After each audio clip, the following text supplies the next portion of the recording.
Office of the Medical Examiner, Beatsville. Dr. Jack Hanman is speaking. How can I help you? Good evening, this is Kate Brooks. I'm not sure if you remember me.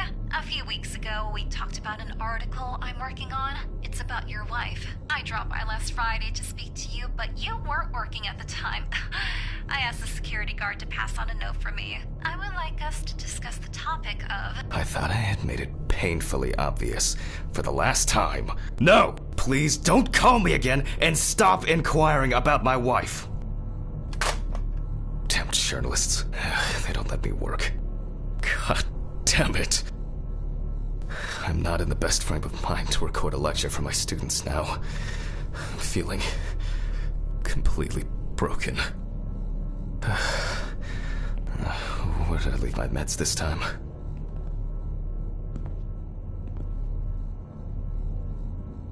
I guess it was in another life.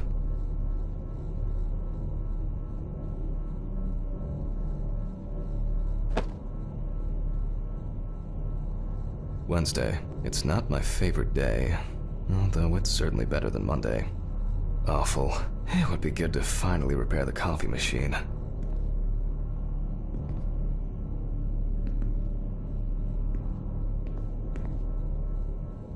Stephen didn't clean up after himself. Again. It won't be needed for the next few months.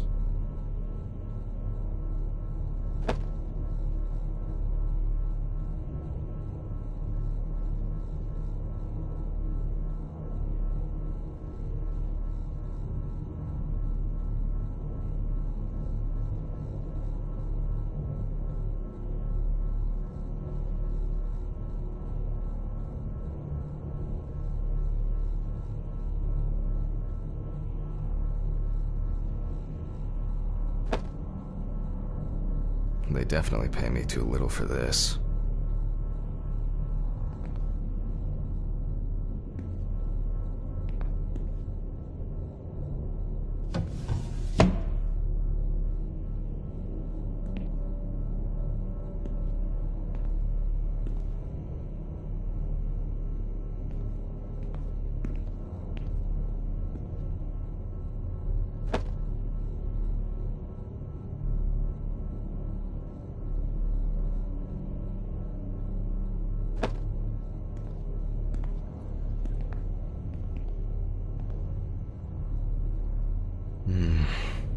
Another kidnapping this month.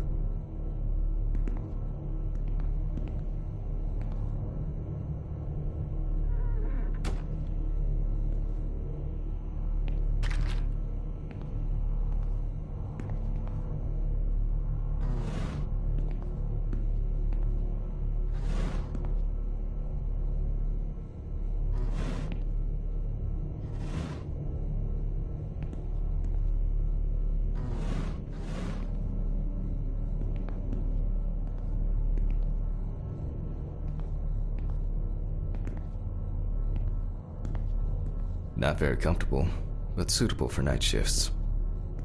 Not very comfortable, but suitable for night shifts.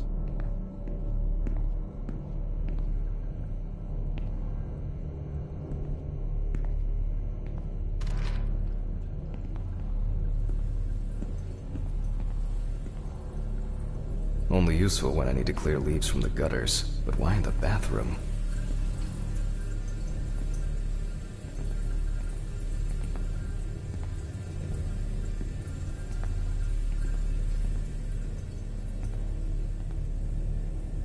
Okay, time to pull myself together.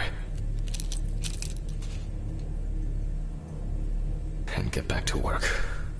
I've already taken my pills, not looking to overdose. I need to set up the camera first.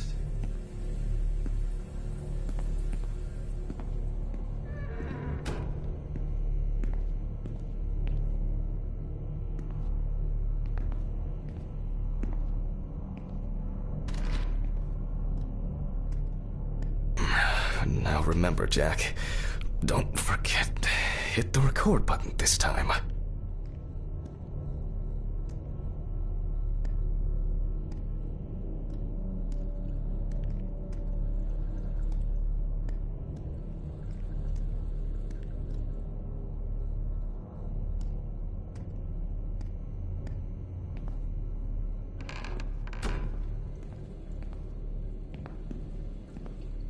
Let's hope I'm not caught short this evening.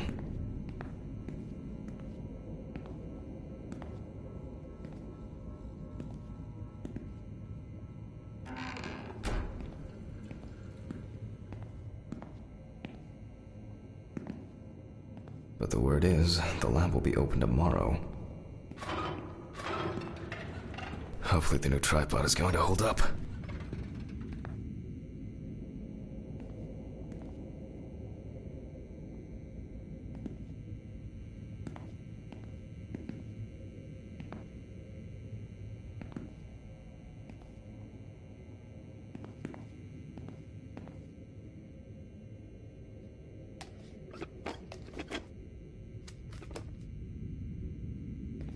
Now, I just have to get everything in frame. This should be fine. November 20th, 1991. Time, 8:43 p.m. Recording for medical students from the University of Missouri. This autopsy is conducted by Jack Hanman. Hello, everyone. Welcome to the autopsy room. Today, you will have the dubious pleasure of following a full autopsy, step by step. For those of you who have already performed your first autopsy, this will refresh your basic knowledge. In turn, for those whose knowledge is only theoretical, I advise not to watch this after a meal.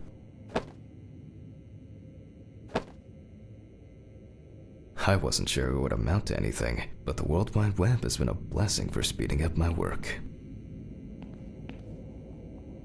Seems to be set up and ready to go. My old but trusted centrifuge. Ideal for all the fluid tests I need to perform during an autopsy.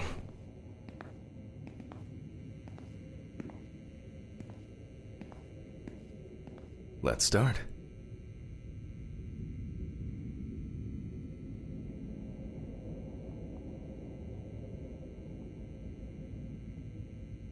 Always wear an apron, mask, and gloves. Goggles are a must when the job is splashy. And in case of sharp accidents, it's worth having disinfectants at hand. It's true that you won't get ptomaine poisoning straight away, but if your liver or kidney aren't doing well, you may end up with diarrhea.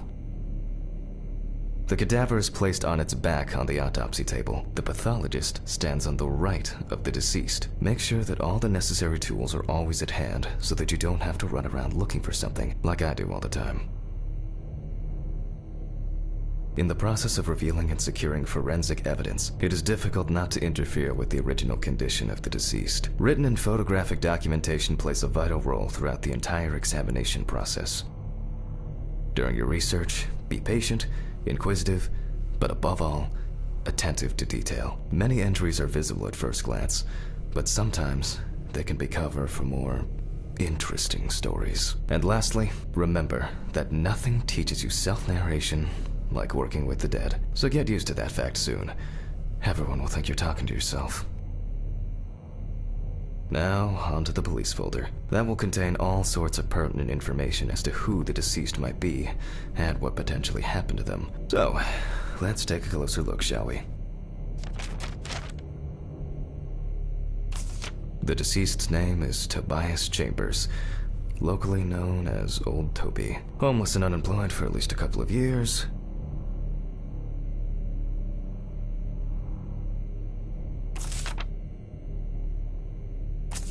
The deceased was found on the outskirts of a parking lot at a gas station, where he often begged and persistently offered drivers to wash their car windows.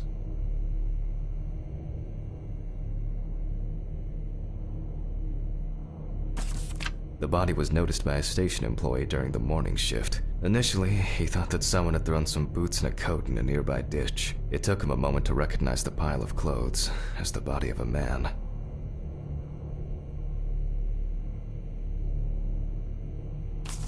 He worked most of his life at the local port dealing with unloaded cargo. He was fired for being drunk and starting fights. His son runs a hardware store on his own. His wife left him years ago. They both had no contact with the deceased. Signs of libation were found around the body. Empty bottles, traces of an inept attempt to start a fire, and a scattered makeshift blanket. That's it. It's worth remembering the context around the scene of a death. This allows you to better interpret any traces found on the body. I shouldn't start the procedure without gloves. Some of my previous cases, a reminder of more prosperous times. Now it's our turn to take some pictures for our files. If I can just remember where I left the camera. It's in here somewhere.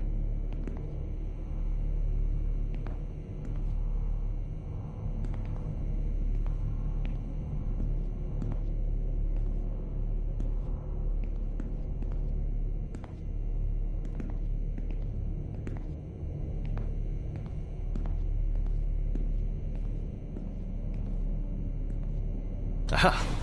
There you are. I knew it was here somewhere.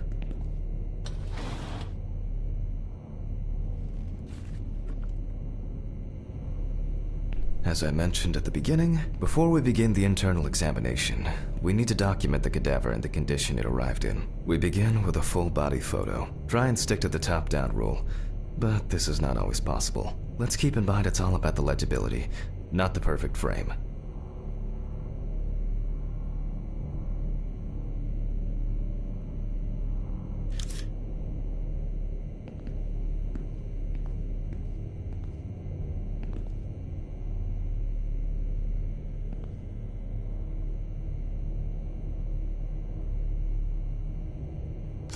Voila, now we move on to the next step, looking for traces. Take your time.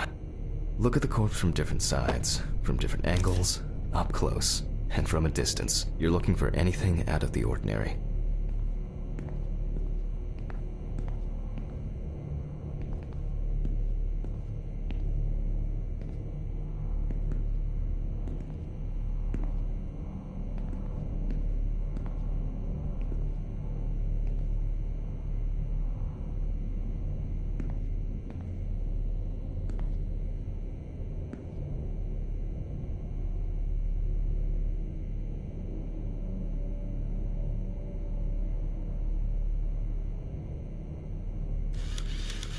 That's something interesting. It will be necessary to check whether this injury was severe enough to cause damage to the brain.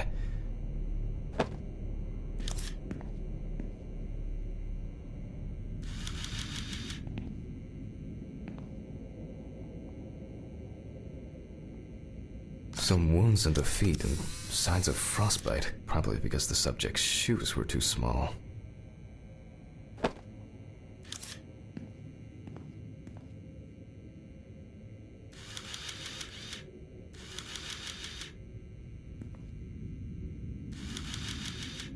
The boiler-healed wound looks old. I'll take a closer look later.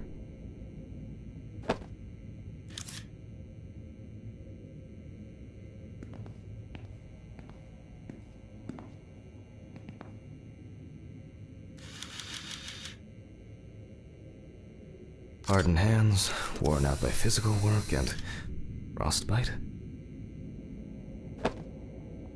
In a moment, we will check which of our initial observations will be worthy of further consideration. But before we get to that, I need to write down some basic data.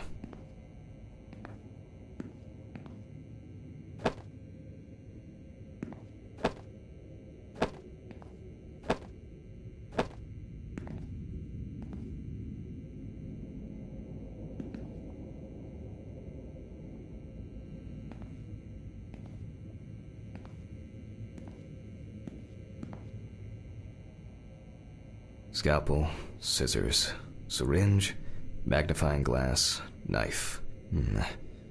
I guess I forgot to clean the knife.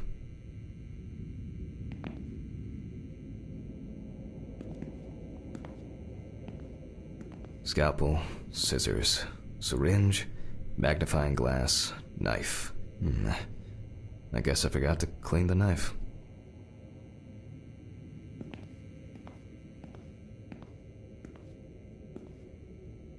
Seems to be set up and ready to go. My old but trusted centrifuge. Ideal for all the fluid tests I need to perform during an autopsy.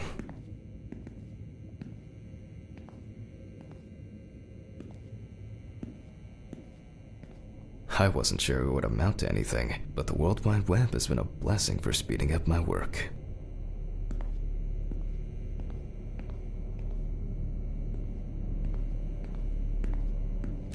personal information. The deceased was unclothed. Date. Okay, as you can see, I note everything down on previously prepared forms. Every pathologist must keep a detailed record of every step of the autopsy. This not only allows you to track the procedure, but also collates the results together, upon which you may back up your conclusions. So, enough of the boring prep. Let's begin by taking a closer look at the spots I photographed earlier. For this, you're going to need a magnifying glass.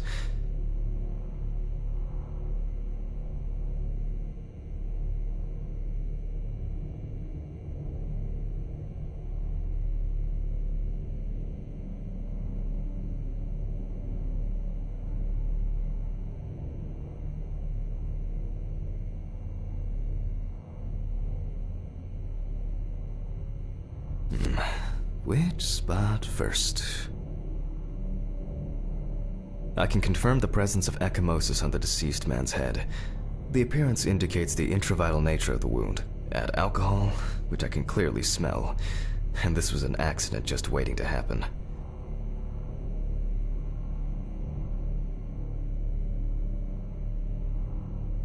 It looks like a burn mark, no doubt painful, but it's not pertinent for this case.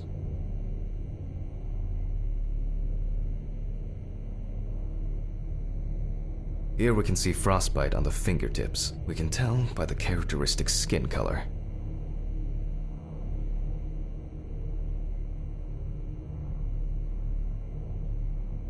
Definitely a painful mix of frostbite, abrasions, and blisters. Old Toby had been wearing shoes too small for him for a very long time.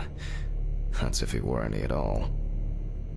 So far, there are a lot of superficial wounds, but only one serious injury to the head. Let's go back to our notes.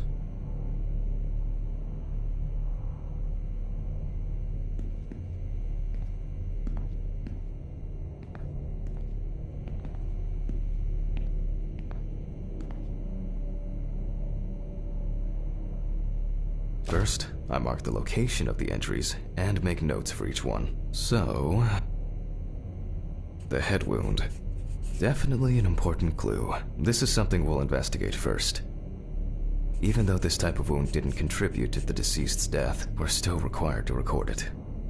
If Toby's body was cold for a prolonged period, the frostbite could have resulted from the body's defense reaction. The safety of the internal organs is more important than fingers, nose, or ears. We're not in frost season yet, but high humidity, wind, and the inability to warm up can also be causes of frostbite. As you can see, we don't have much to go on. Let's write down what preliminary causes of death we can think of.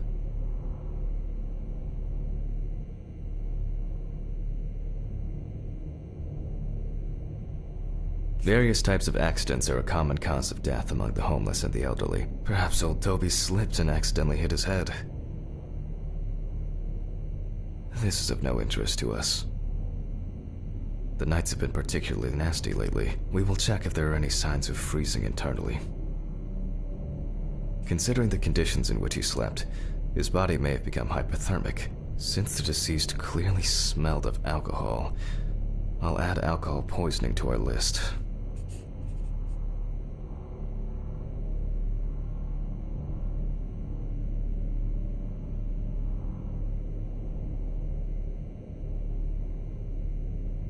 We still have one thing left from the basics: rigor mortis.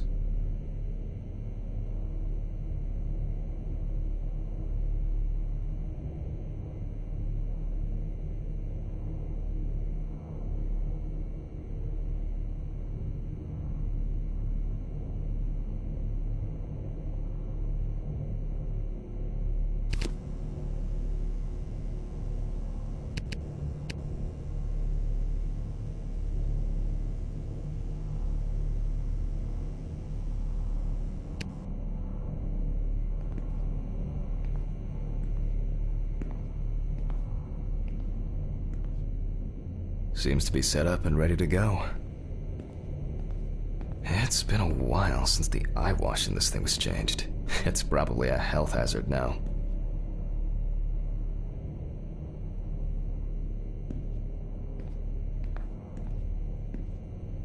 My old but trusted centrifuge. Ideal for all the fluid tests I need to perform during an autopsy.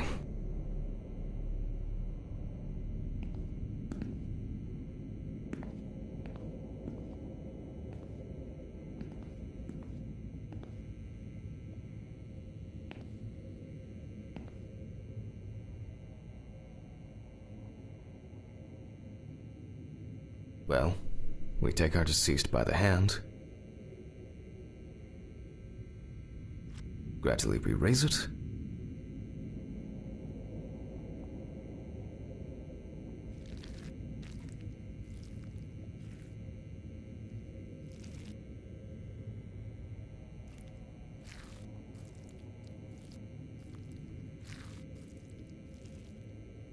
Now let it go. As you can see, the hand falls loose. What's the conclusion? Death must have occurred more than 72 hours ago. The police information appears correct.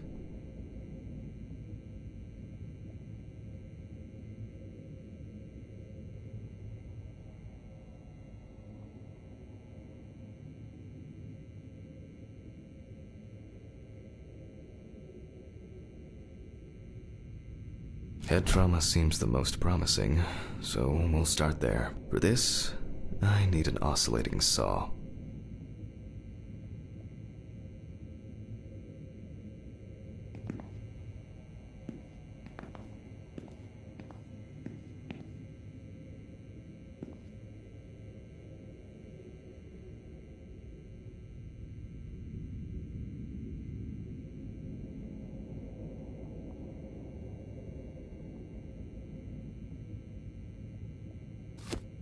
The cut is made from ear to ear.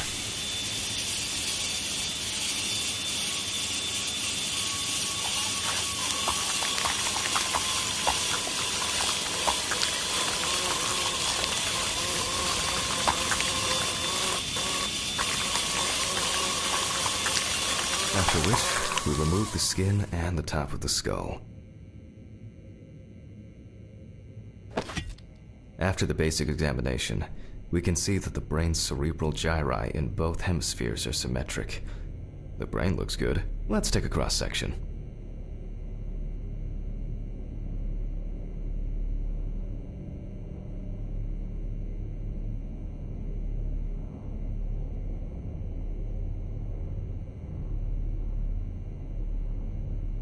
Some pathologists prefer to examine organs without removing them. However, for me, it's much more convenient to examine them on a board, which we'll do now.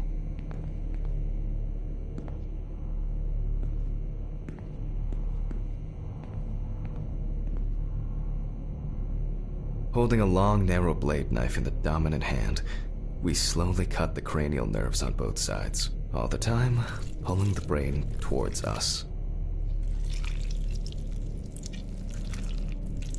So far, so good.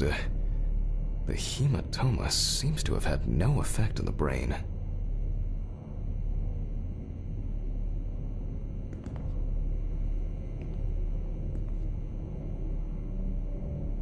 We can rule the fatal accident out as well.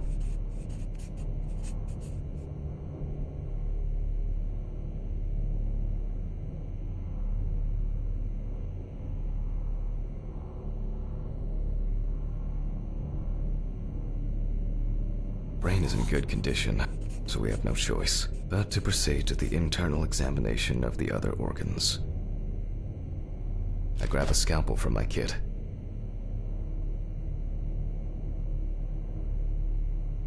The incision should be in the shape of a letter Y.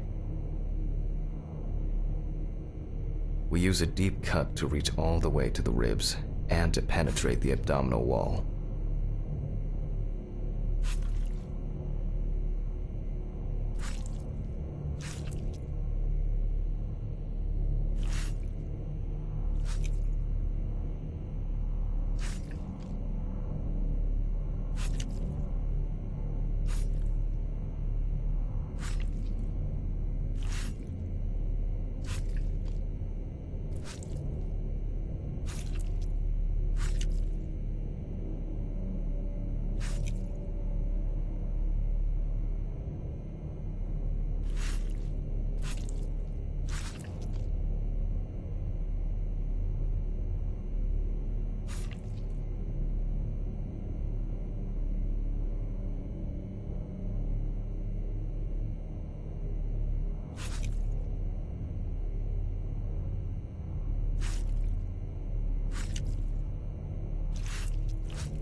Alright, now we peel back and separate the skin.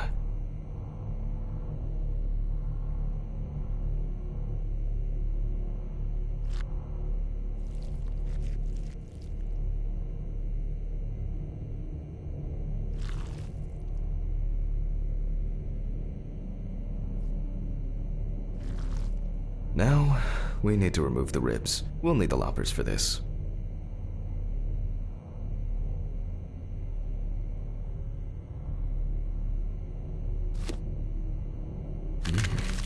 Quite a satisfying crunch, for some anyway. After removing the cartilage tissue, we instantly notice two things. Firstly, there is no congestion of the internal organs. This means that although the deceased was hypothermic, it didn't kill him. Secondly, the deceased smoked like a chimney. So, we should take a closer look at those lungs. We can see widespread black and tarry deposits caused by smoking cigarettes. Despite the tragic condition of the lungs, they are not the cause of death. Alice smoked too. It didn't kill her, but... what was I talking about? Lungs. Yes. Advanced inflammation.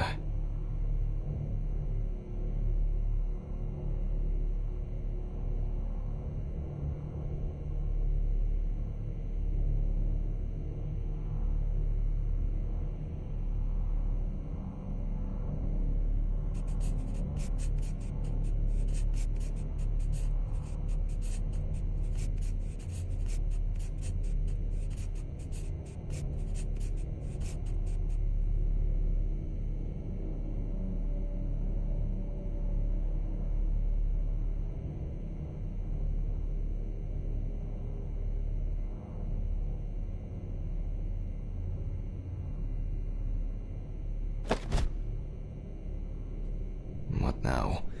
The syringe. Now's a good time to collect some samples. Specifically 3. From the eye, the heart, and the bladder. I meant 5 milliliters from the left ventricle should do it.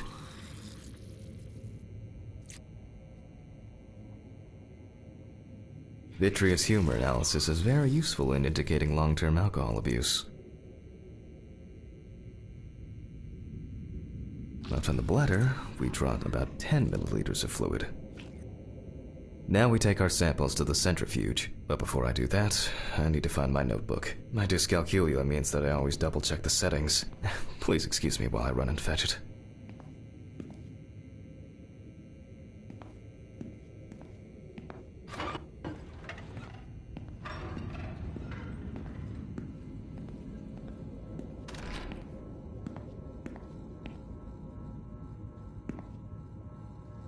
This whole thing is covered in stains. I should check this out under the microscope sometime.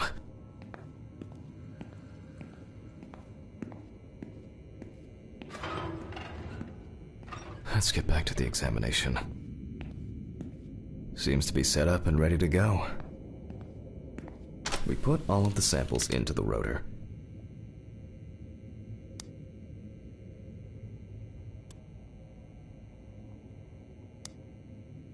Now, we set the appropriate time and speed.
Okay, let's roll.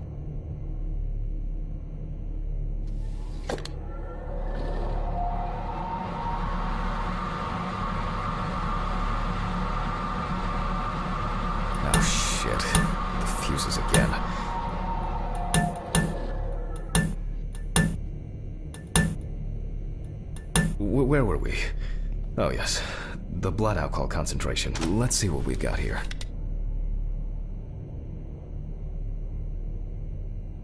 Everything's separated as it should. Our lab is closed until tomorrow after the last, incident. However, considering that Toby's favorite eau de parfum appears to be ethanol, I'm guessing the results won't surprise me at all.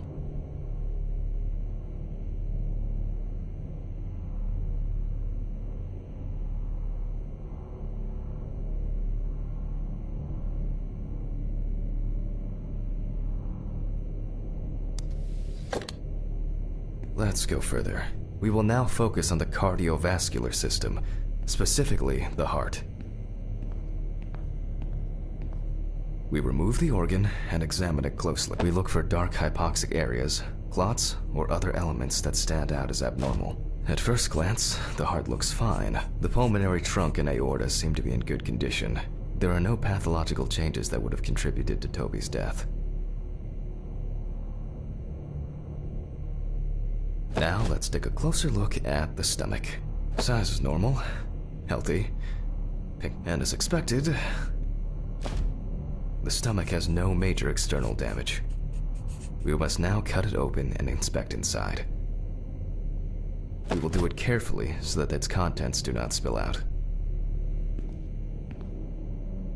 We open the stomach along the greater curvature, from the heart to the pyloric end. Oh, I already feel like there's something left inside.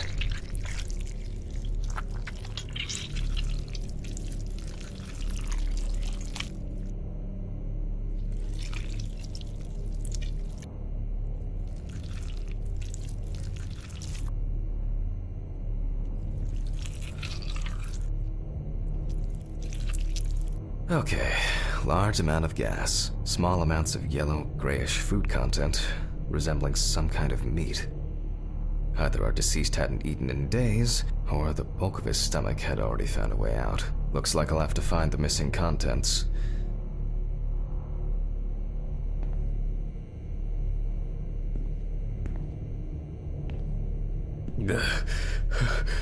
I can't. I cannot. I need pills. I can't. I cannot. I need pills.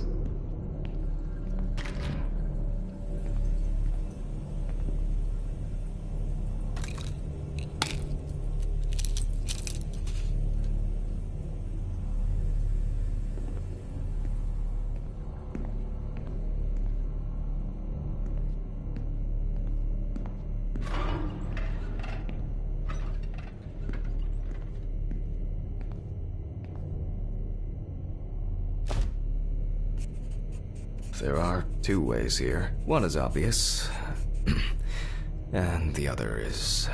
It couldn't have been suffocation, could it? I'll add this to the list and move on to the deceased's neck.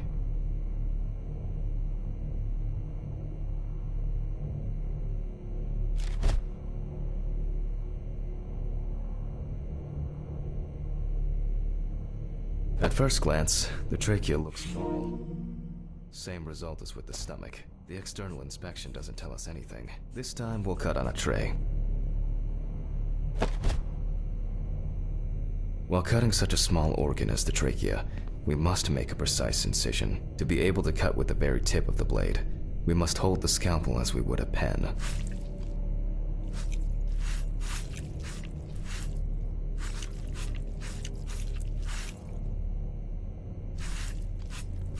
And after careful examination and deduction, we've got it, a clogged trachea. It's time to summarize the whole thing.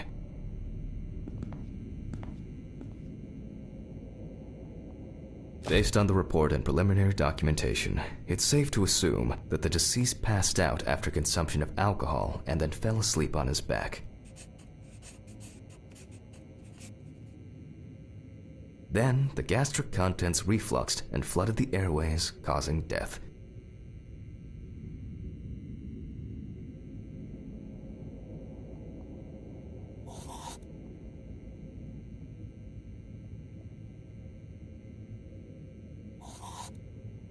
That's why we don't forget about the recovery position at dorm parties.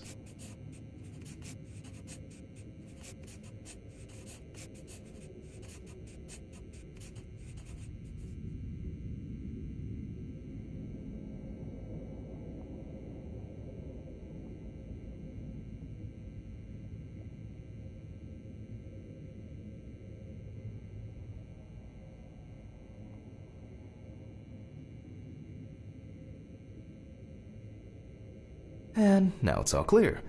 The death was suffocation. Now, signature. The mystery is solved. But for us, this is not the end. First, the dead body needs to be cleaned up.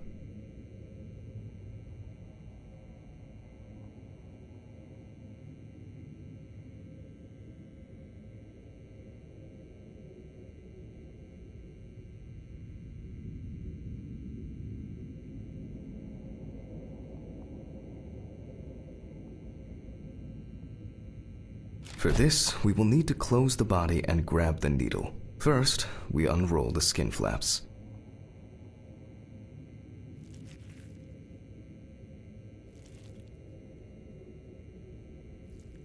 And then, we sew the deceased back up. I'm using the baseball stitch technique. This stitching method is very strong and quick to do.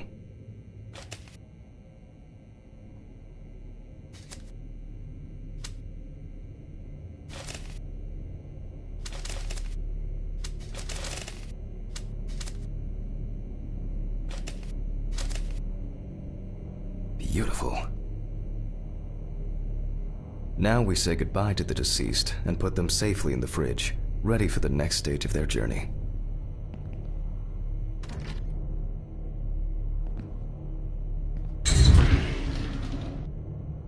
God, I'm tired. I'll drop these samples off at the lab on the way to the bar.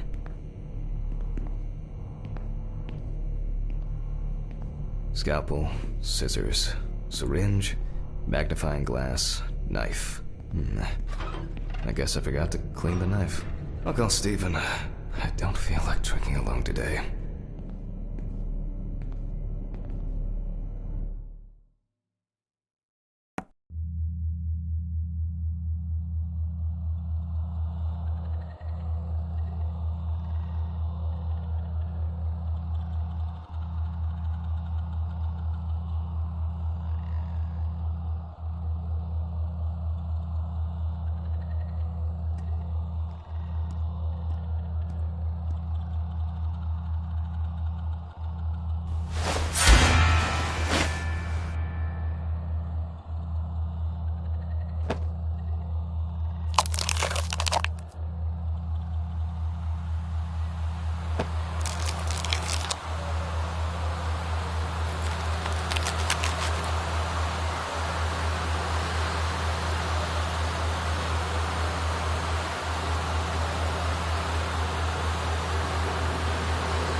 Forgive me.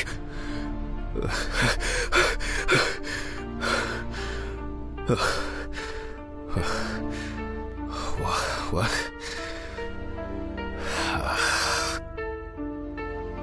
Fuck. I should take my pills. Time flies, and probably doesn't have to get up to work.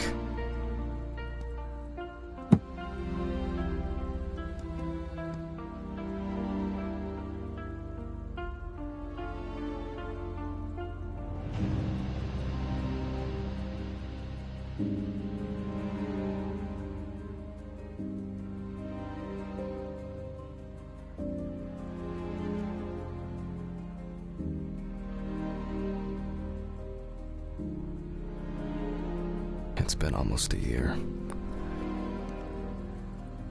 It was a miracle that the coffee didn't wash off the writing. And that she said yes.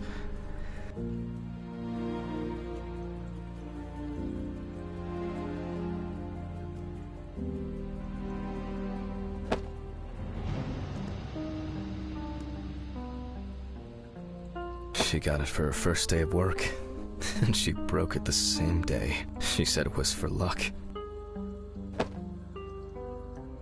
She always believed she could change people for the better, even me. It's always good to have something for a rainy day. Till death do us part.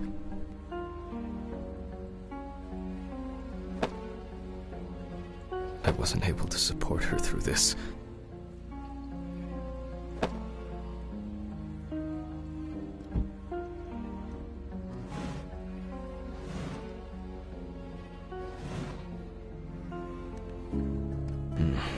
I really need to get this laundry done.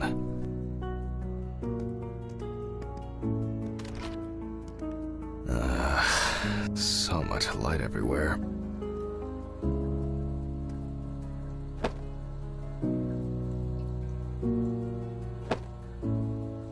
Some days, I just feel like setting fire to all this paperwork. I'm fed up with it.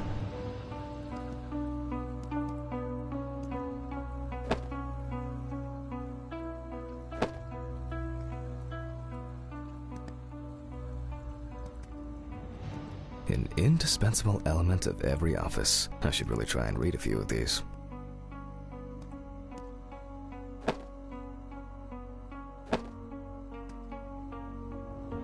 I'm not in the mood for music lately.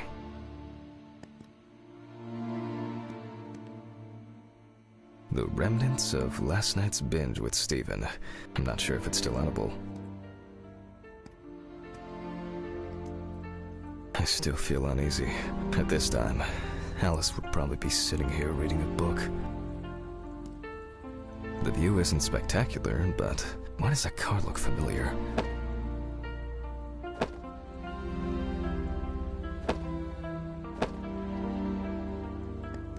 They certainly have more will to live than I do.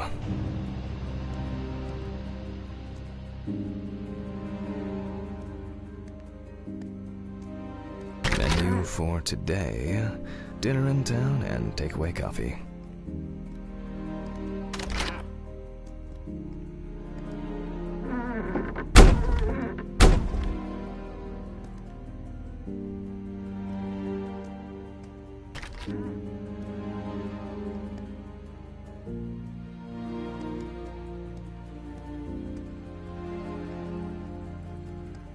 Oh shit.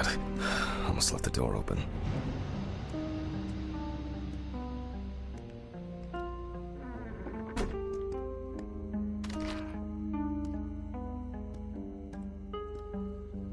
It's a shame these won't help with my hangover.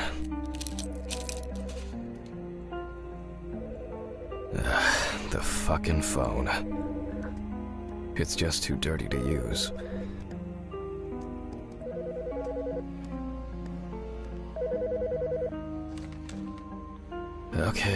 Okay. I know I'm late. I'll be there soon. It's not like the dead are impatient. Jack, no. Alice? Who is this? It's Charlotte Graves. Oh. God, I'm sorry. I didn't recognize you.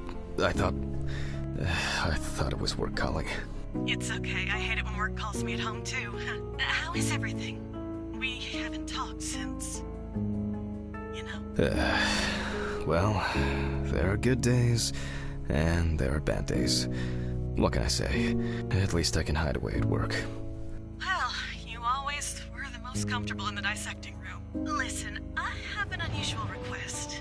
Okay, how can I help? It's nothing serious. I just wanted to ask, do you have any pictures of Alice? Maybe one where the two of us are together? I'd love to have something to remind me of her. I guess. I'm not sure. I'll look through her things. Thank you. I'm sorry to trouble you with this. this can't be easy for you. I'll get through it somehow. I've been meaning to sort through her stuff for a while. Have you asked Stephen if he has anything? Yes, I spoke with him this morning. He said he gave everything to their mother and that I should ask you. I see. Jack, I know you're trying. That you cope somehow. Stephen's there for you. Although, well, we all know how he can be. But, I mean, if you wanted to reminisce about Alice, talk. I really should go now. I overslept, I'm late for work, and I still have some errands to run on the way. Oh. Okay, sure. Sorry to keep you. I'll look for something and send it over. Thanks for the call, and bye. Oh, do you have my address? Not on hand. You'd best remind me again. 292 Browning Lane, apartment 432, Johnson City, New York, 13790. Got it. Thanks. Thank you. It would mean a lot to me. Just miss her so much.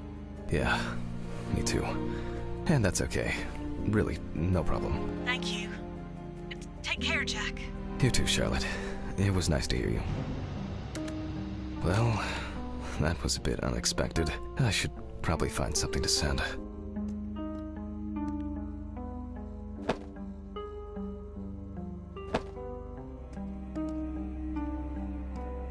I'm not in the mood for music lately.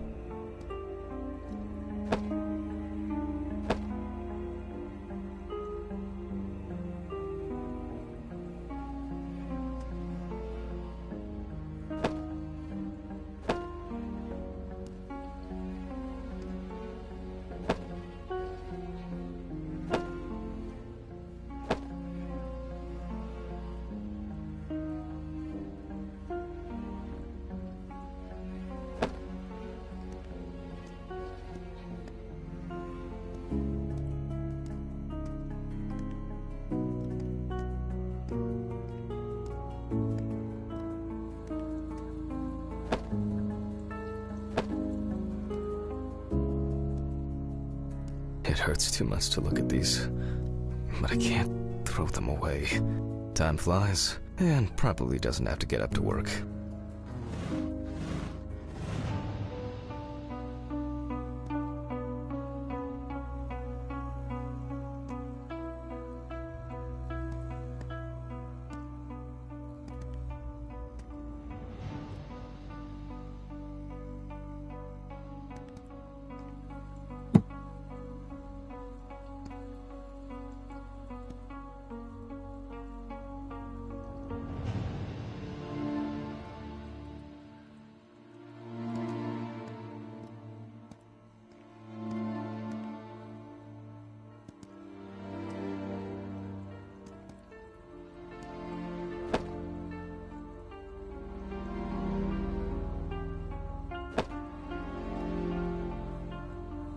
Some days, I just feel like setting fire to all this paperwork.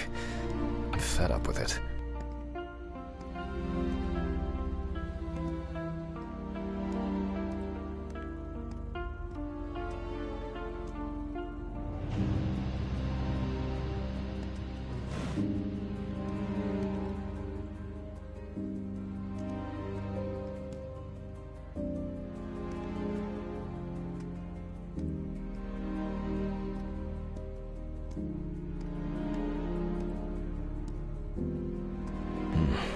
I really need to get this laundry done.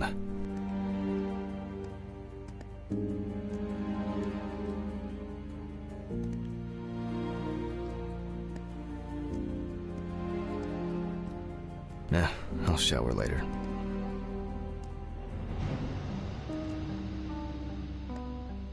I think I'll take a piss at work. At least their toilets will have been cleaned.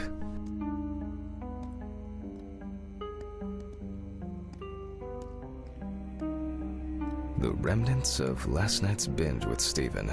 I'm not sure if it's still edible.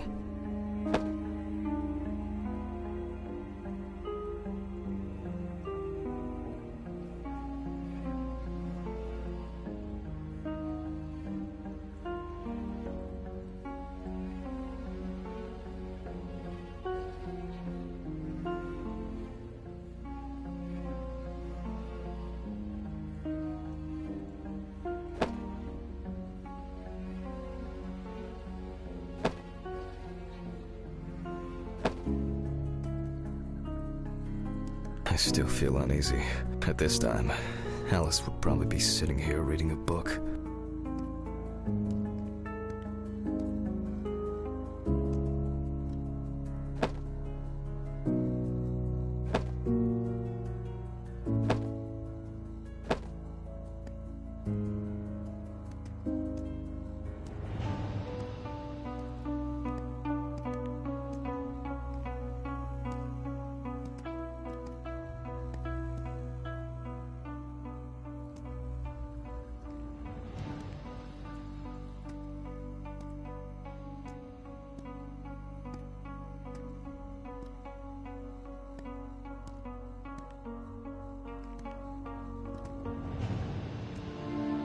It hurts too much to look at these, but I can't throw them away.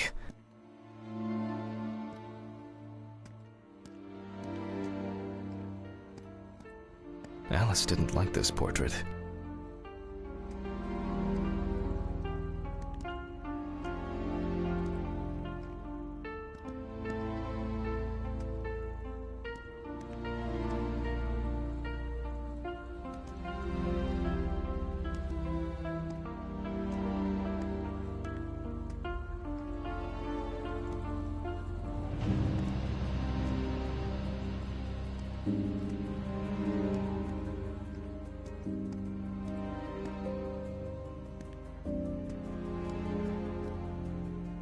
I don't think it's going to rain.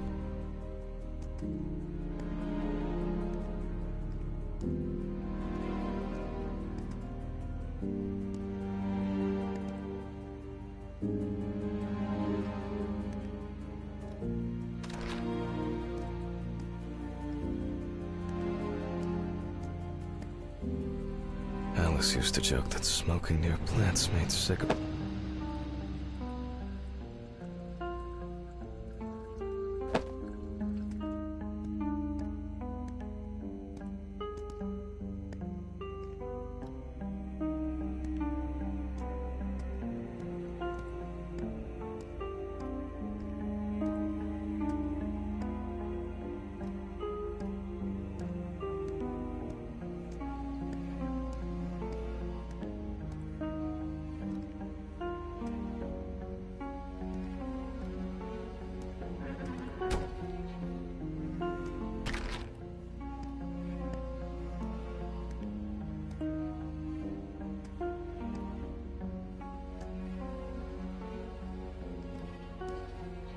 I still feel uneasy at this time.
Standard correspondence consisting of bills, advertising leaflets, and pious reminders about the upcoming end of the world.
Oh, for fuck's sake.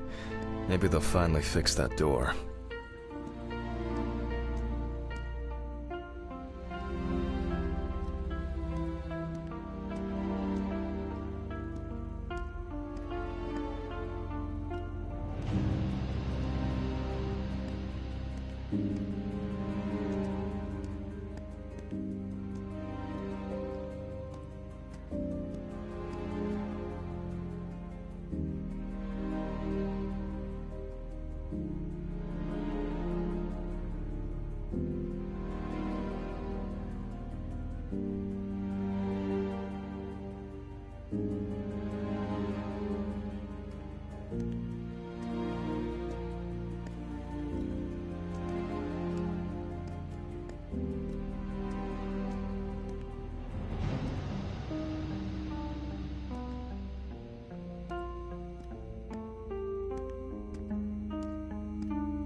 Alice and Charlotte in Amsterdam. It would be better if Charlotte had this. It deserves to be on display, and not hidden in a drawer.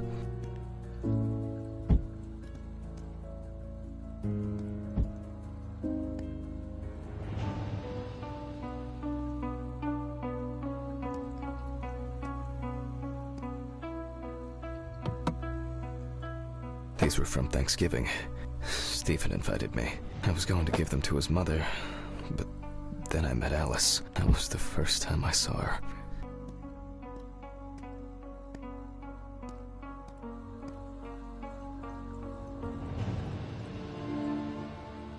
Okay, time to go to work. I'm seriously late.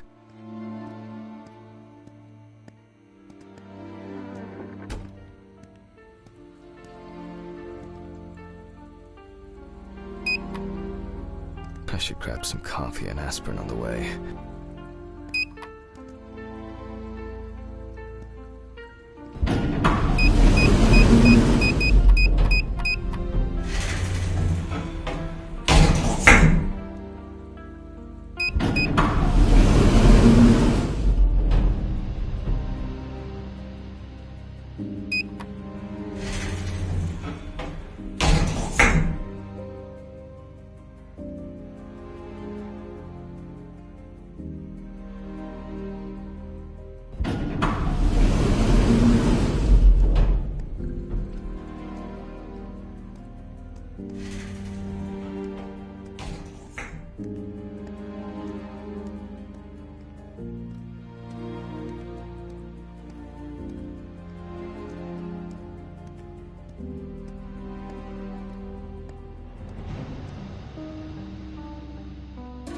hope this helps, Charlotte.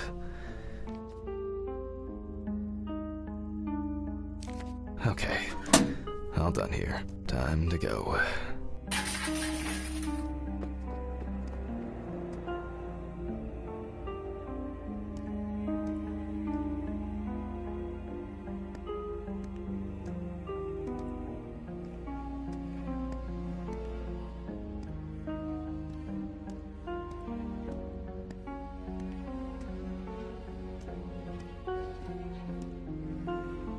Damn, I forgot my jacket. Well, I'll brave it for tonight. Too bad.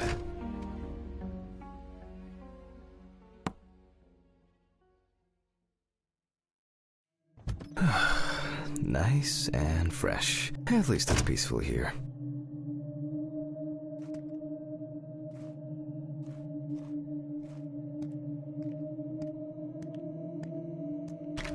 Good evening, Mr. Ridley.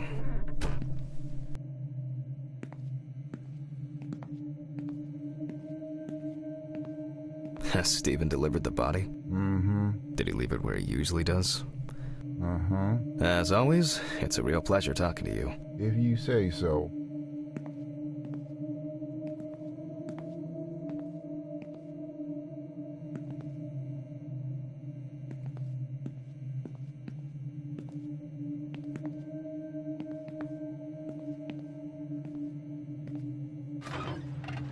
Some corpses have more personality than this guy.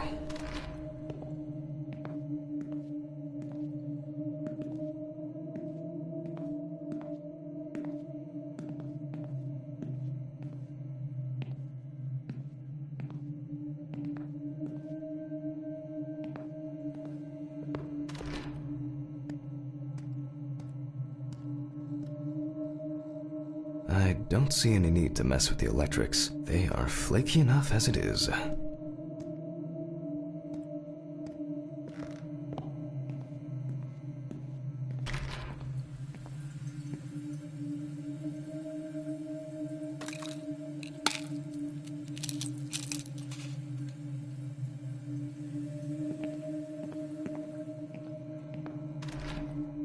Christ. Who leaves the window open in the middle of November? So I'd better check the answering machine.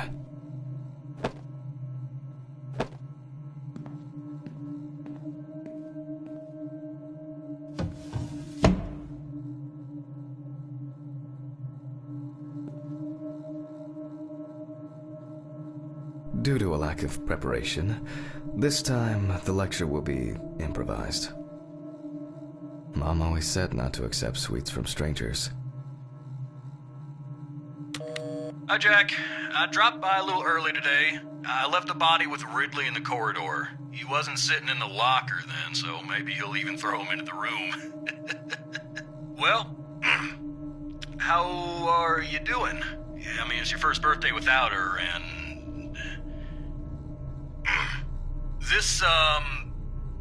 I still have a hangover, and you know me, I run to the John like the neighbor's fucking dog. You know, today I slipped on his shit again. That fucking furball. He always has to shit next to my car. Anyway, I can't come over in the evening, but we'll catch up on the weekend, okay? Bye. I almost forgot. Charlotte called me this morning. She asked about you, so answer your calls, Jack. This time it's not a reprimand for being late. That's par for the course. I wonder when this clown will learn to look under his feet. Birthday. I actually forgot it was today. Alice baked me muffins like these every birthday. Okay, joke's over. Apron, gloves, and get to work.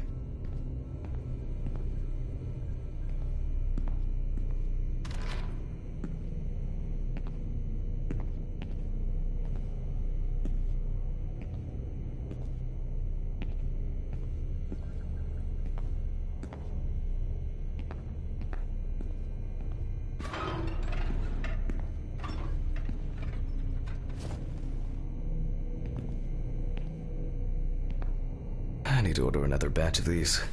I've got to remember to do that later. Ah, man. I remember you. You were on that talent show. What was your name again?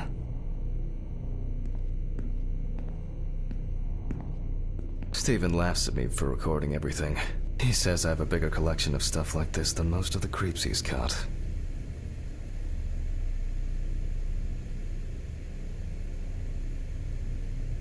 November 21st, 1991.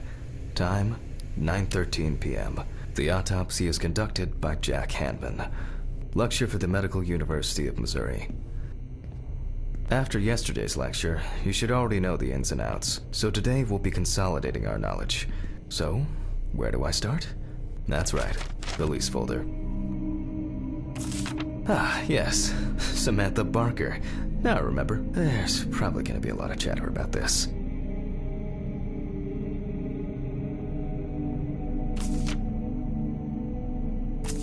When questioned, friends admitted that Samantha's last days before losing contact seemed extremely happy and relaxed. She also quit drinking alcohol and mentioned something about rehab. The friend also admits that there was no indication of an impending tragedy.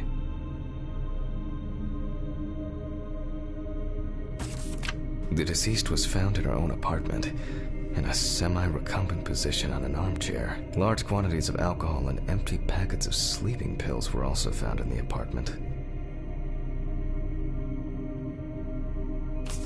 Found in her own apartment by police patrol. Officers were called by a concerned friend of the deceased, who had been unable to contact Barker for several days.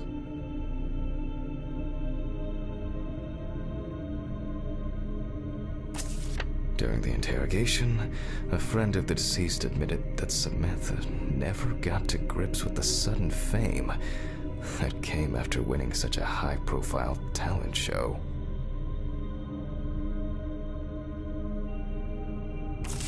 After her first album became a commercial success, she was hit with a creative drought. She suffered panic attacks and severe sleep problems. Drugs and medication came into play. Well, let's see what settled this matter. As you can see, the body is fully clothed. Therefore, before we move on to photographic documentation, we must remove the clothes. This time, we don't have to focus on the clothes too much. However, there are cases where a clothing analysis can lead to the cause of death.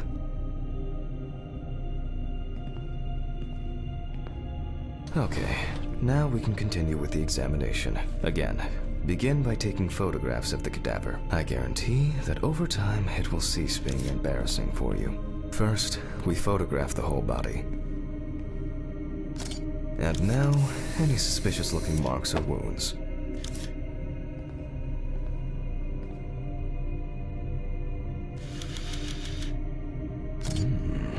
Yes, I've seen this many times.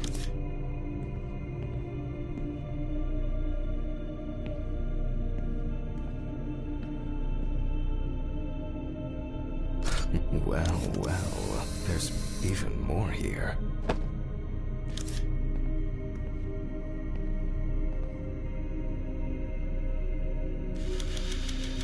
Interesting. Very uneven. We need to investigate this.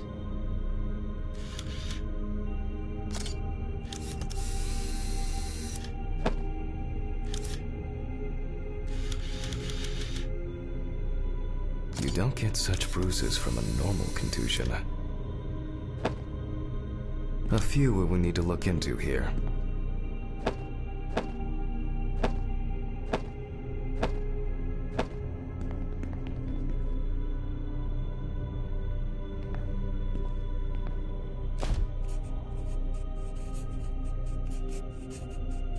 Notes prepared. Time to take a closer look.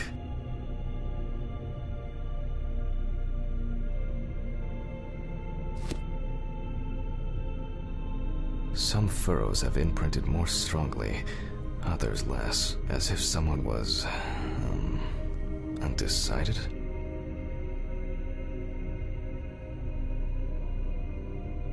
The number of bruises suggests that there may have been some kind of tussle.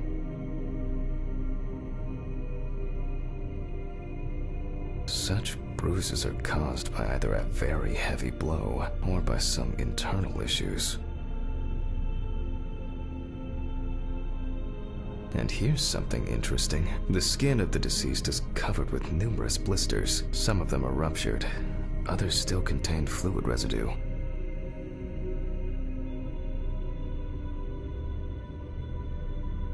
More numerous blisters. We have some leads to investigate here. Let's write this down.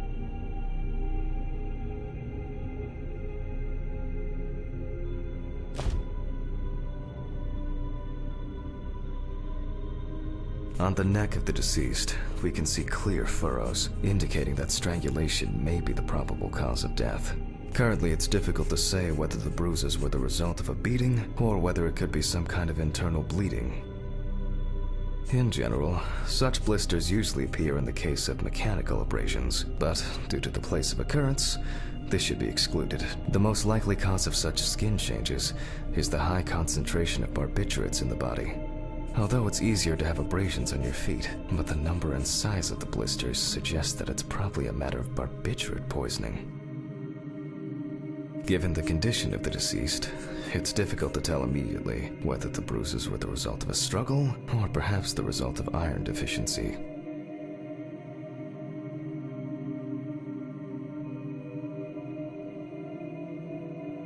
A severed spinal cord, trauma to the larynx, or trachea will verify whether the hanging was the final nail in Miss Barker's coffin. After examining the organs, we can easily verify whether there was internal bleeding or whether the deceased was suffering from something. I'll add barbiturates to the list of necessary tests, to be checked in the lab later. The examination with a UV lamp will dispel some doubts. Potential attackers could have left traces. Given the testimony of the victim's friend, I add alcohol poisoning to the list of potential causes of Miss Barker's death. A blood test will no doubt quickly verify that hypothesis. But first I'll check for external traces. For this we use the good old UV lamp. I look carefully at the whole body. UV rays will reveal any trace. The area around the head is empty. Torso, empty, without marks. Right hand clean. The left hand seems to be fine. No marks.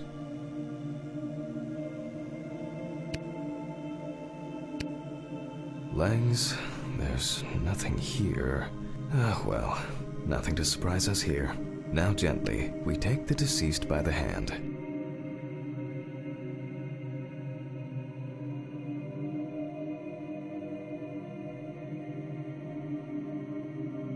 And we check for rigor mortis.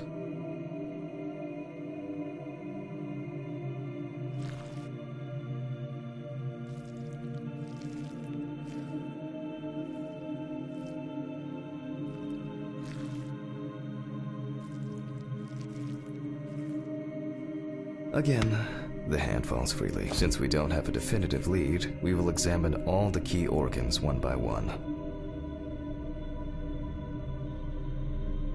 So, I'm starting the internal inspection.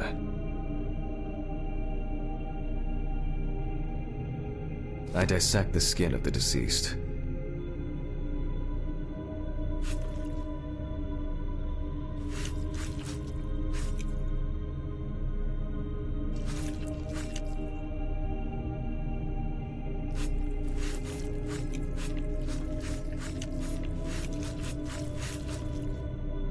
And I proceed to deflect the skin flaps. Compared with yesterday's body, the deceased has only trace amounts of adipose tissue. Now for the ribs.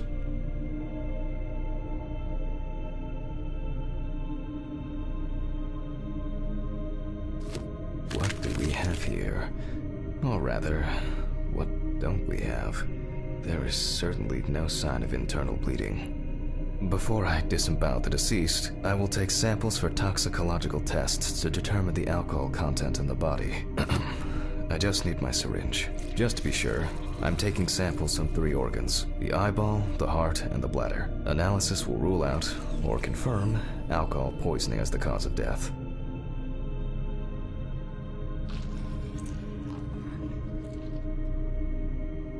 I'll transfer these to the centrifuge. My old but trusted centrifuge.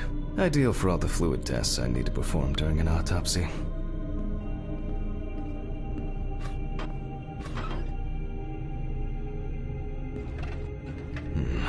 What was it? 1570? 1075?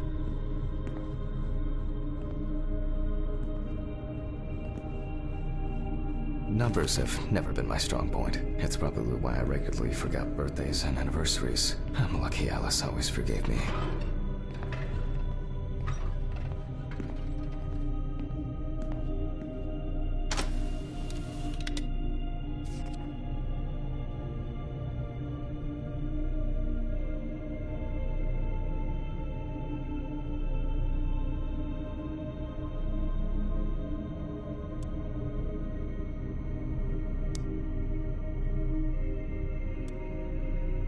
Gently does it with this old thing. Handle with kid gloves.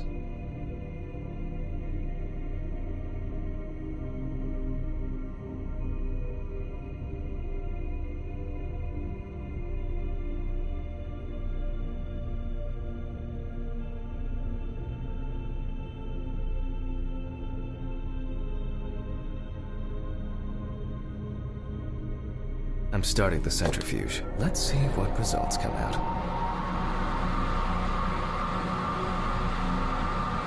The laboratory is already open, so... Fucking hell! Ridley! Mr. Ridley! The fuses need resetting. Where is he? Fuck it. I'll do it myself.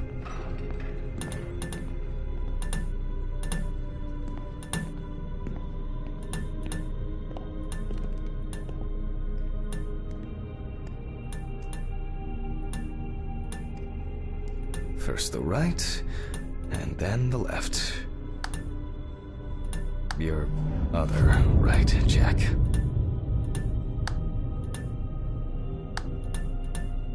And voila. Oh, for fuck's sake. Can't I work in peace?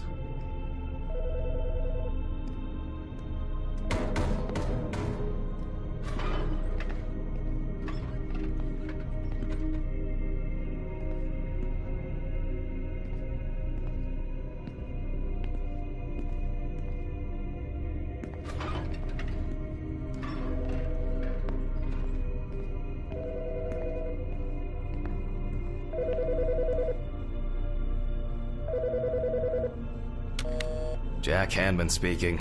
Easy, why so rude? Steve? Sorry, man. This place is falling apart, and Ridley won't even lift a finger to help. You just can't work here. Did the centrifuge trip the fuses again? Yeah, eventually everything's gonna go up in smoke. Look on the bright side. It's a free cremation with your autopsy.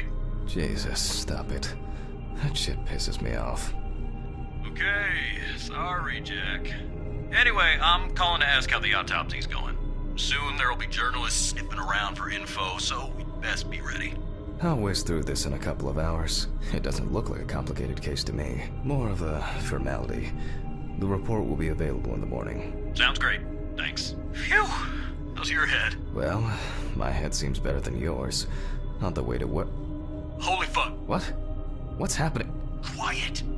A 3-car police convoy was involved in an accident near Pete's Bay Bridge while transporting prisoners to Orleans Parish Prison. At the moment, we do not know the exact number of victims or whether any of the convicts escaped. However, the scale of the accident indicates a large number of victims, possibly even fatal ones.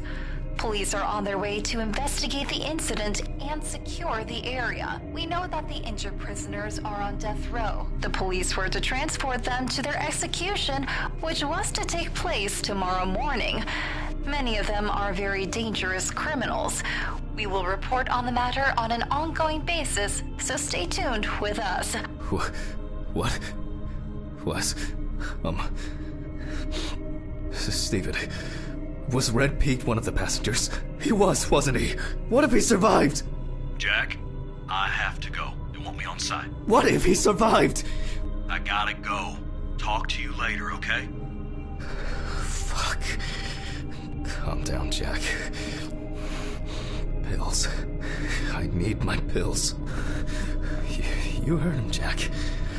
A serious accident. Lots of victims. He's definitely dead. Yes. Nothing's going to happen.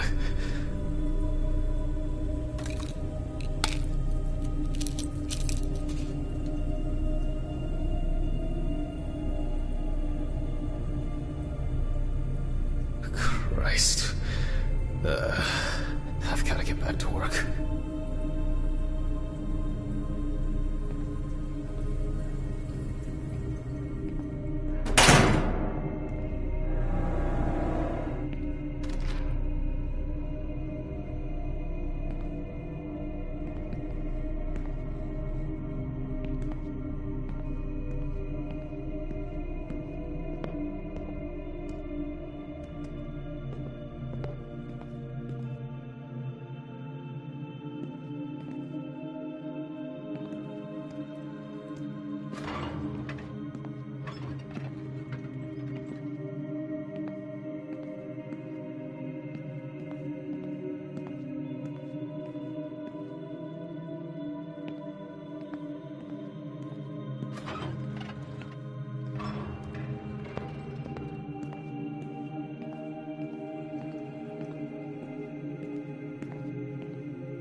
Technical break. At least I know I can pursue a career as a janitor if I need to.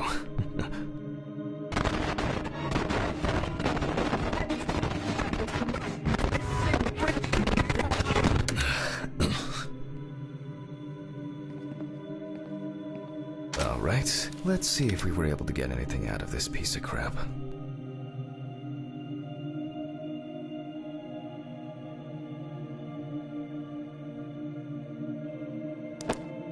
And miraculously, yes, the samples did spin. I'll transfer them to the chromograph in the lab.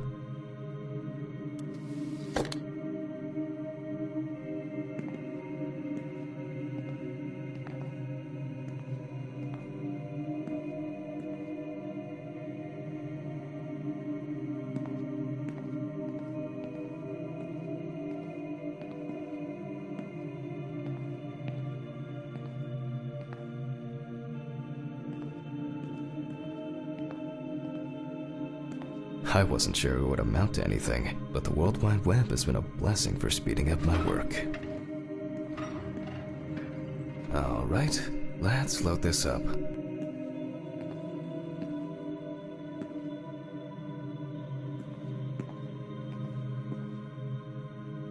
I placed the test tubes in the rack.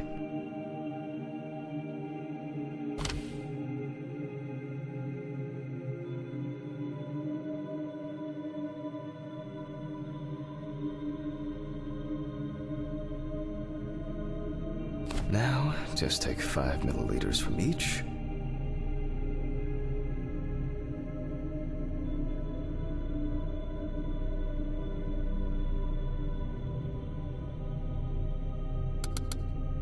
Precisely.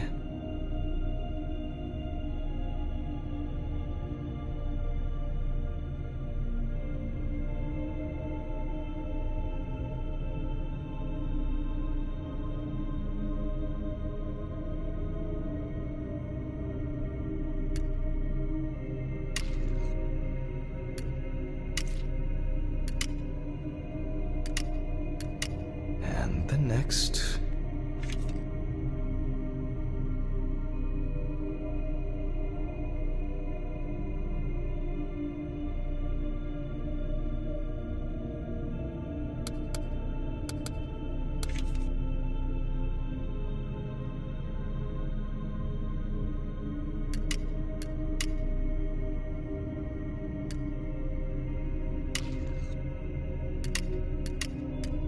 Five more.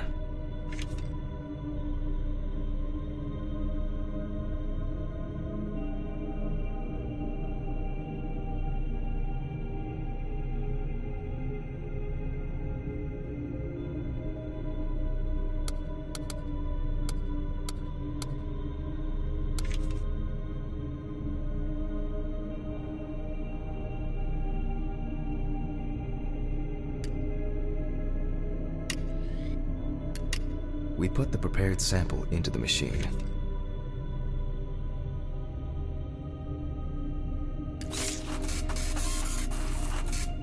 Let's see. The results indicate that the deceased did consume alcohol shortly before her death.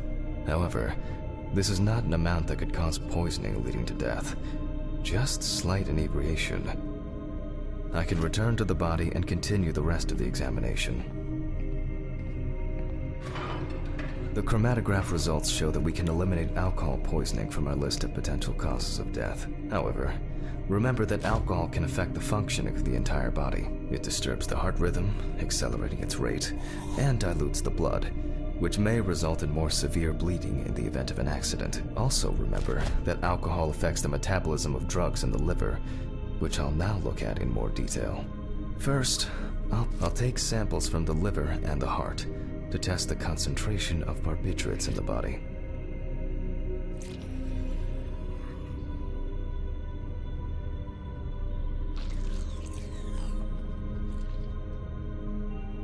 That's enough. I'll do the test later. I'd best not try my luck with the centrifuge right now. Now I removed the liver. No lesions. However, it is slightly enlarged. Perhaps it's a slight inflammation or drug-induced damage. It may also be the result of the deposition of substances from drugs. Let's check the weight of the organ.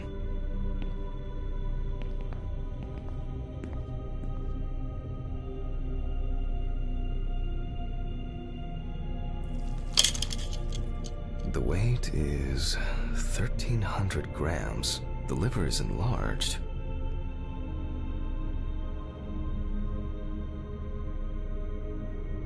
I'll move on to a cross-sectional study. Perhaps the enlargement is the result of early cancerous changes. The blade glides through smoothly. I don't feel like I'm encountering any changes with an unusual structure. No steatosis or cirrhosis. The liver is actually quite clean inside.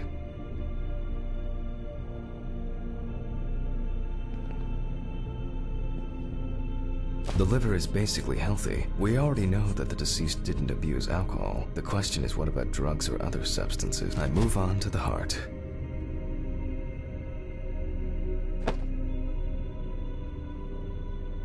Oh. At a glance, we can see signs of a heart attack. The deceased is definitely too young to have a heart attack due to natural causes.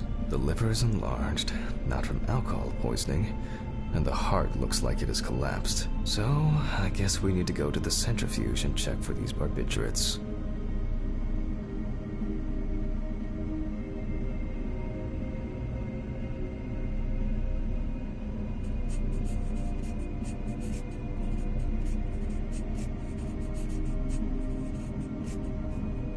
I wonder how she was able to get hold of these drugs. The last time I saw this kind of poisoning was a few years ago.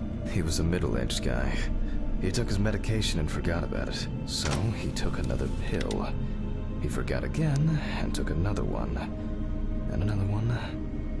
Until he took the last one. That's why it's better to have amnesic drugs in boxes labeled with the days of the week. This sort of thing rarely happens anymore. Doctors tend to prescribe benzodiazepines. They are safer, but still shouldn't be combined with alcohol.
We close the centrifuge and pray that it doesn't trip anything again.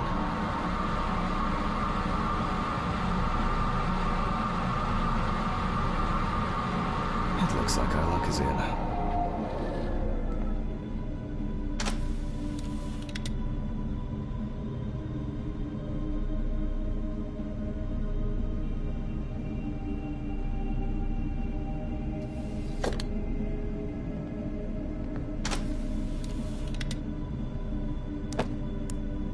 We can take the samples to the lab now.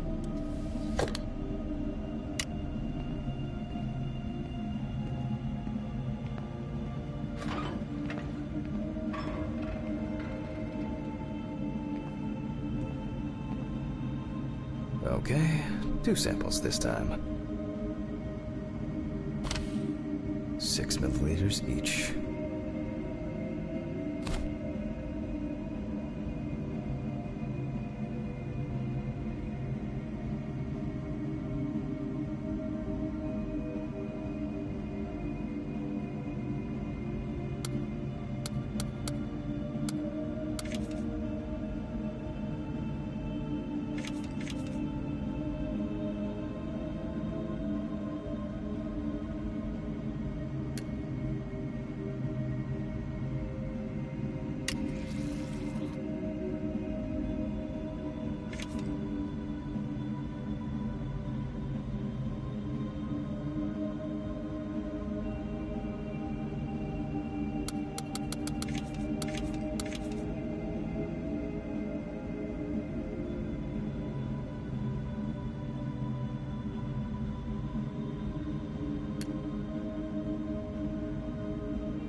Well, let's...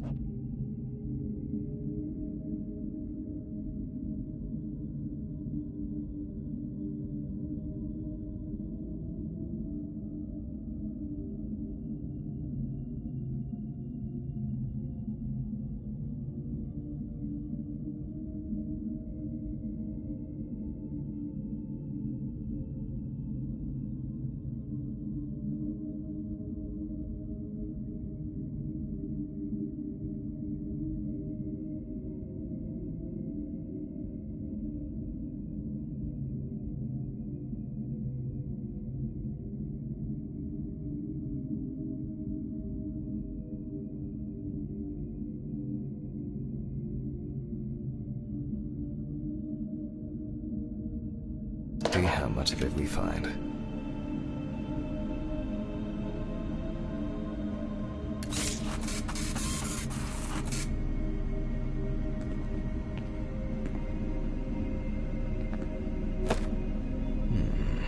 Nothing surprising.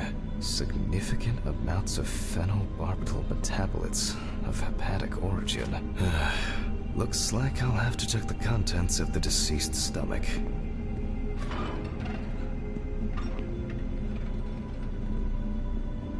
The tests showed that the collected blood contained enough barbiturates to cause cardiopulmonary collapse.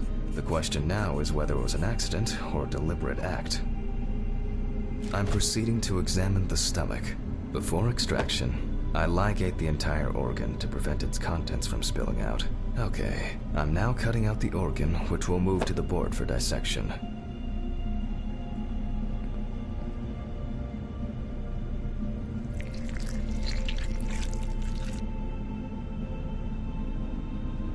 Normally, the stomach and intestines are full of surprises.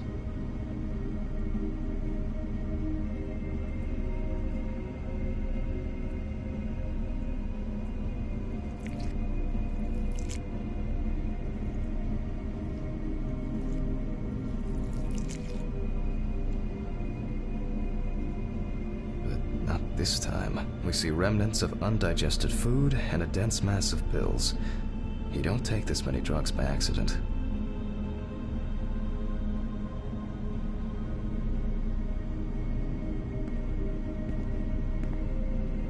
Length and width normal.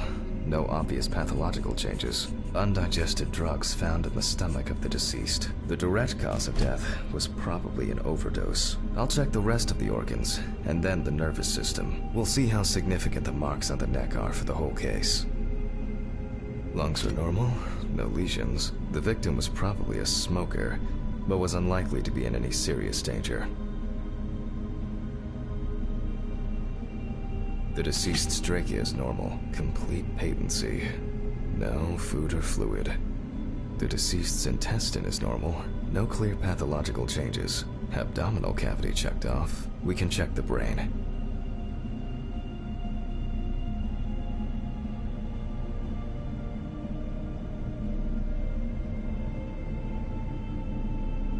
I make a cut to open the lid of the victim's skull and remove the brain.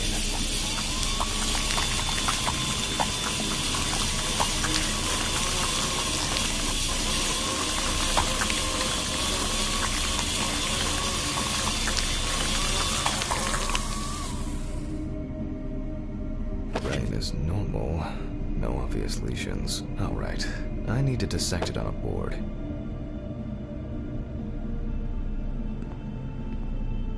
Using a knife, I carefully cut through the brain tissue.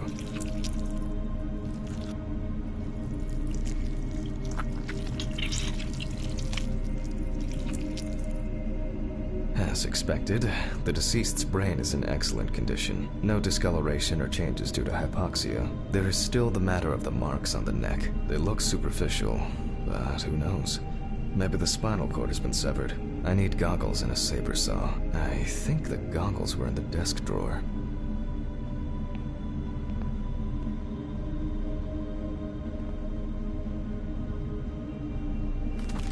Alice.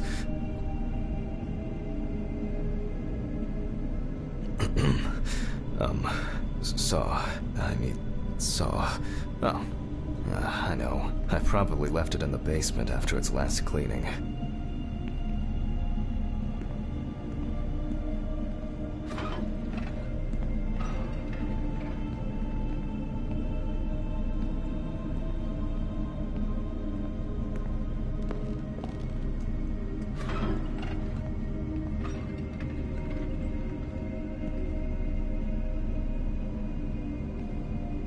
Mr. Ridley, I need a key to the basement. It's in the social room. Why is the key lying at the...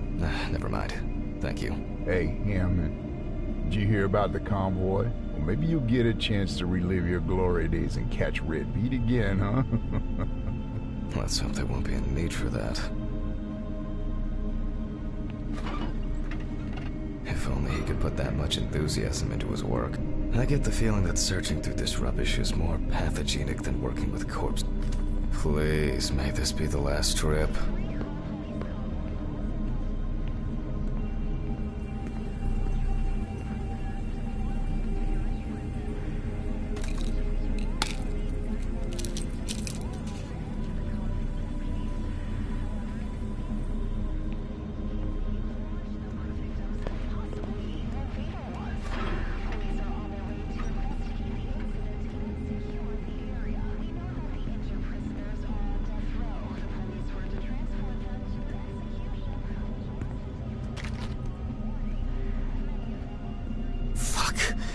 Why did the prison convoy have to get into an accident?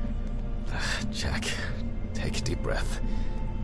Deep, pleasantly cool breath.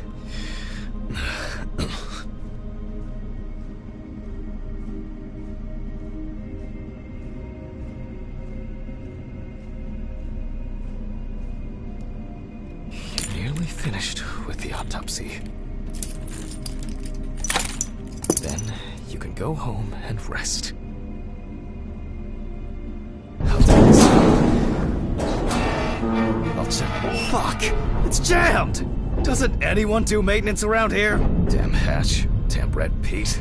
Will I ever again? Will I? If only.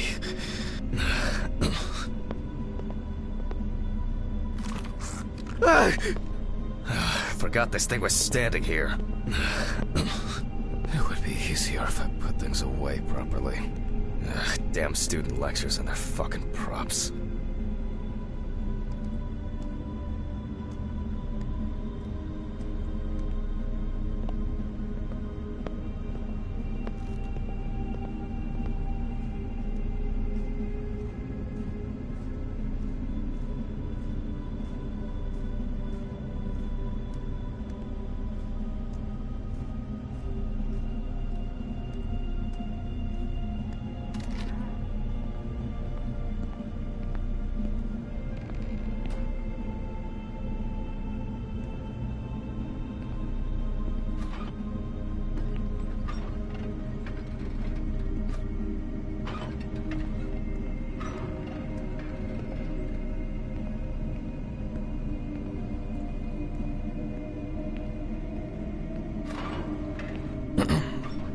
Sorry for the short interruption. I hope you all took the opportunity to grab some coffee.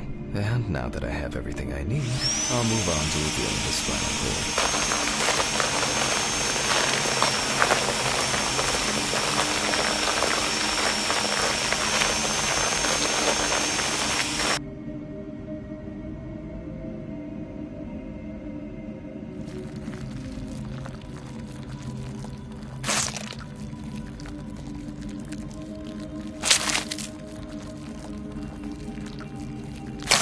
Spine is removed.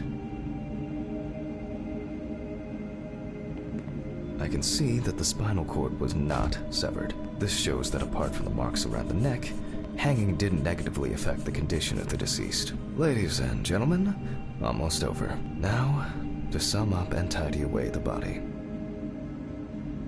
The direct cause of Samantha Barker's death was a heart attack resulting from an overdose of barbiturates.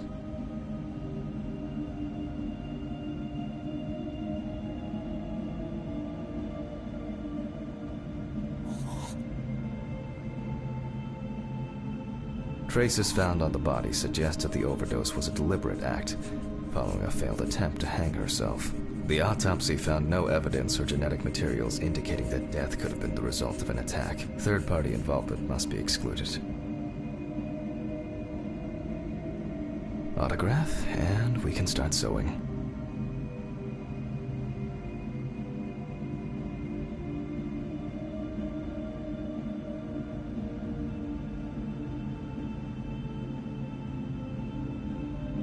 In the 1950s and 1960s, the use of barbiturates for suicide was actually quite common. I think it was most talked about after the death of Marilyn Monroe. At home, it was a help and comfort.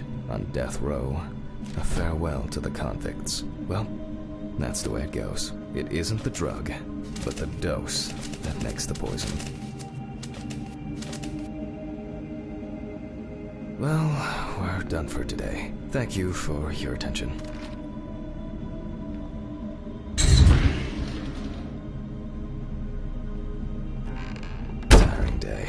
I can feel those hunger pains coming on. I guess I'll have to pick something up along the way.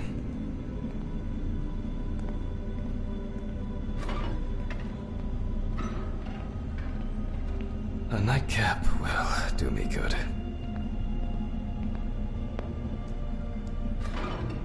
Good night, Mr. Ridley.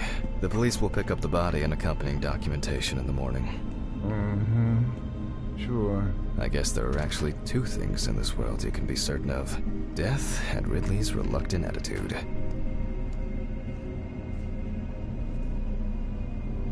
Alright, maybe three things. My whiskey on the rocks when I get home.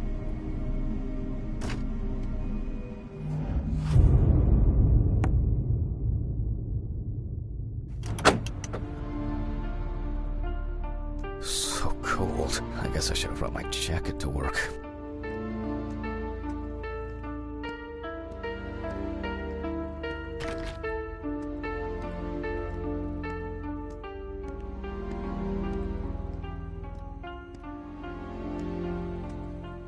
This block can be quite intimidating when it's so quiet.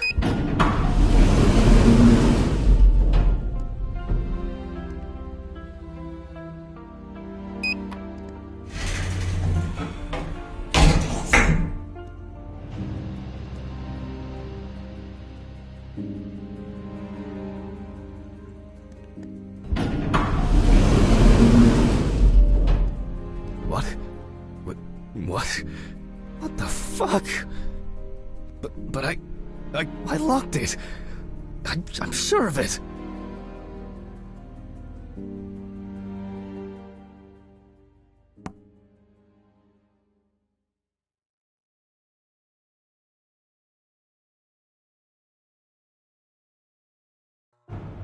Who the fuck did this? I don't have anything valuable. Money. They must have stolen the money.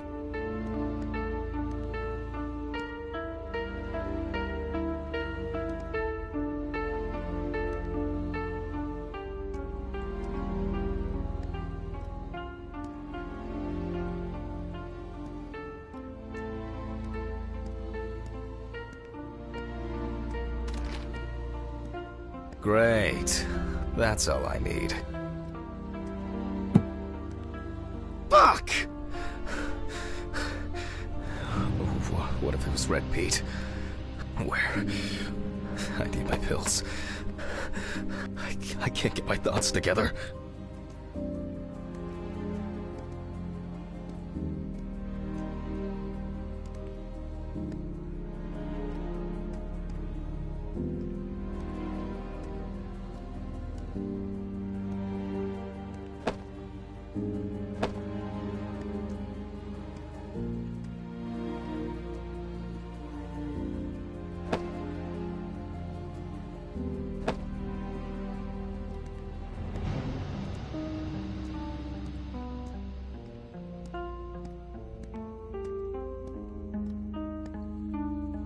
Christ, why did the neighbors not report anything? I'm calling Stephen.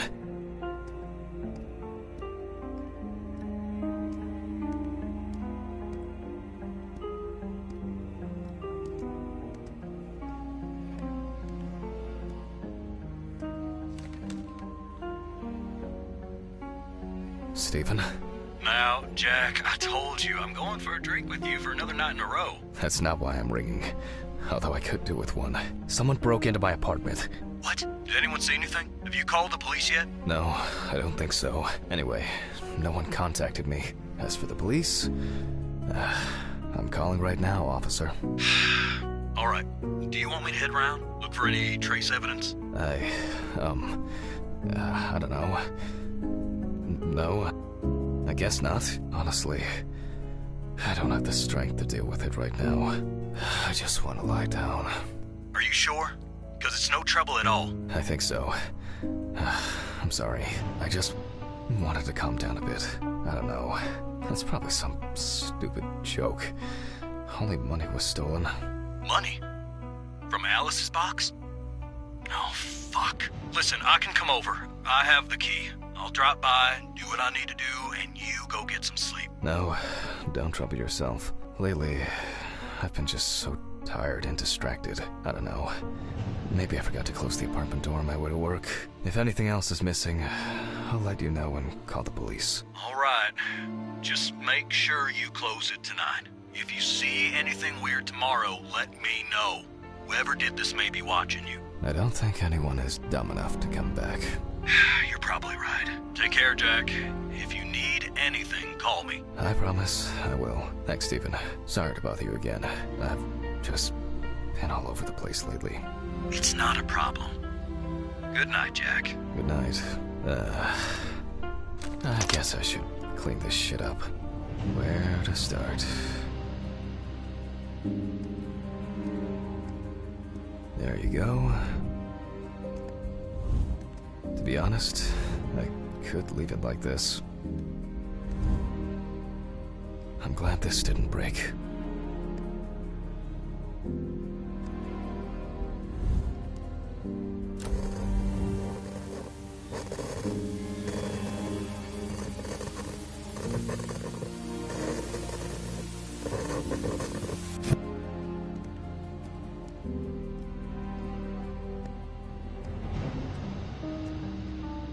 Maybe I could barricade the door with it. I should pack this thing away. I have no interest in DIY at the moment. Now I'm sure Alice's family should really have some of these. That's enough for now. Jeez, I'm exhausted. I'll get the... what a mess. Now if only I could blame this on the burglars.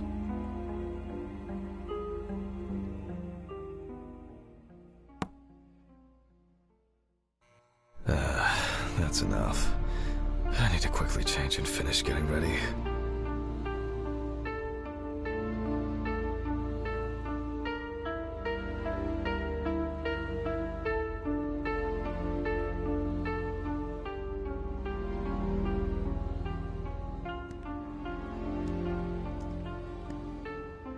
I'm gonna be late for work again.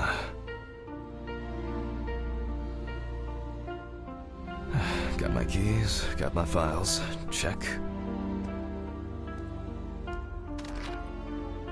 Oh yeah, I should take my pills.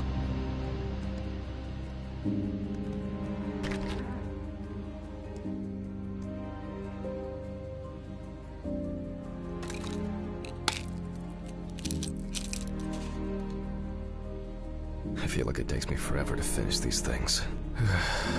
Time to go. Remember to close the door properly, Jack. I'll ask the neighbors tomorrow if they saw anything suspicious. Oh, shit.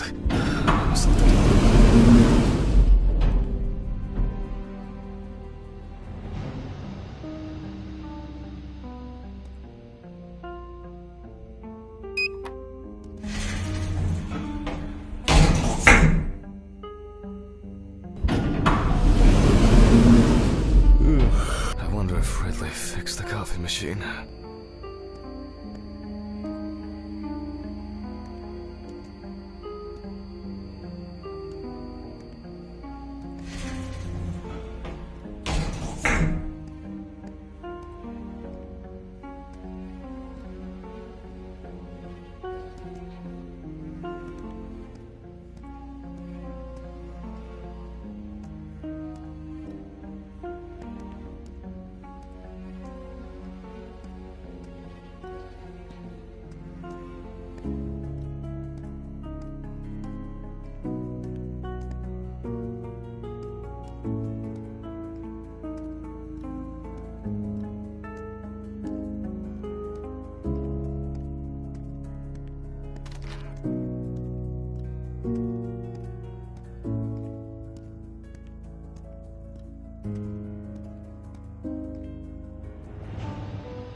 Maybe a bit optimistic.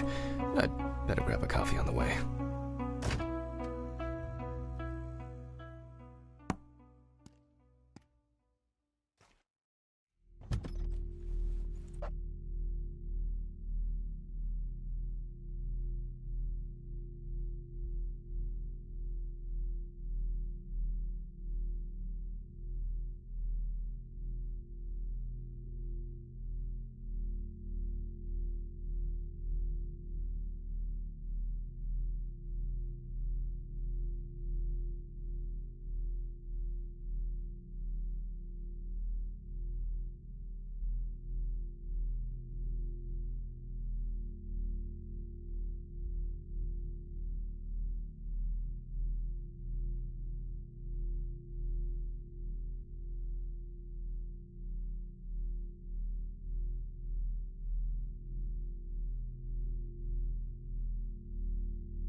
I'm exhausted. I wonder who